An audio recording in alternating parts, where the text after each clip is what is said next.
posting the story that you are being tagged in on Instagram is pretty easy.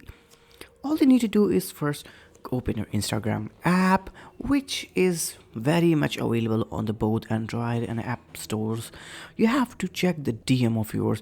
You can check your direct message. If they are tagged you, you can see the DM on your story. You can see on the screen how it looks like.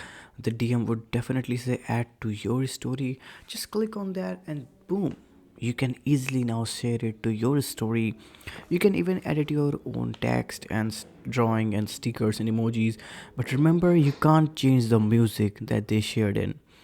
Also, you can post it on close friend on your story. You can send it to someone specifically. So yeah, this is pretty simple. This is was how you can share the Instagram story where you are tagged in. If you tag them, again they will you'll share you the same story to in her or slash his DM, and I'll see you in the next one.